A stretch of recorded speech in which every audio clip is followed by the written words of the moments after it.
I mean, we're obviously very much aware of the protests that we've seen in New Delhi.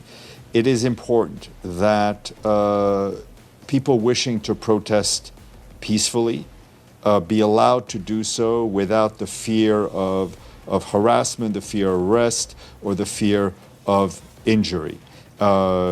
And it is incumbent on security forces there, as it is everywhere, to ensure that those rights are protected. ये बयान सामने आया है UN के मंच से, जहां पर नीट यूजी पेपर लीक को लेकर दिल्ली की सड़कों पर जो बवाल मचा हुआ है, उस पर अब संयुक्त राष्ट्र यानी कि यूनाइटेड नेशन ने अपनी चुप्पी तोड़ी है। जब यूएन के मंच से पूछा गया कि भारत में चल रहे छात्रों के इस आंदोलन पर और इस आंदोलन को लेकर प्रशासन के एक्शन पर यूएन की क्या कुछ राय है, तो उस पर यूएन के प्रवक्ता स्टीफन दुजारिक ने साफ शब्दों में कहा है कि हम नई दिल्ली में हो रहे प्रदर्शनों से पूरी तरीके से अवगत हैं।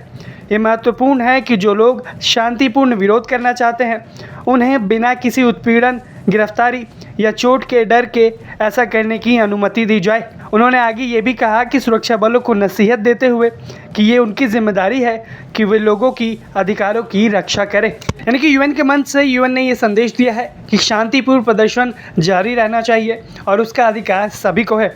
आप खुद देखिए कि इस यूएन के मंच से यूएन के प्रवक्ता ने क्या कुछ कहा है। I mean, we're obviously very much aware of the protests that we've seen in New Delhi.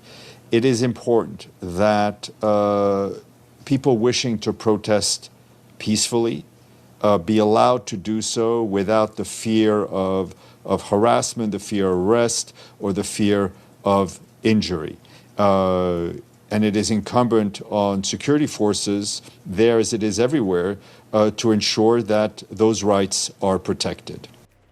आपको बता दें कि नई दिल्ली के जंतर मंतर पर यह पूरा विवाद नीट यूजी पेपर लीक के बाद शुरू हुआ था, जिसके बाद सीजेपी यानी कि कॉकरोच जनता पार्टी के नेतृत्व में जंतर मंतर पर छात्रों ने आंदोलन शुरू किया, जहां पर उन्होंने प्रदर्शन किया, धरना प्रदर्शन किया।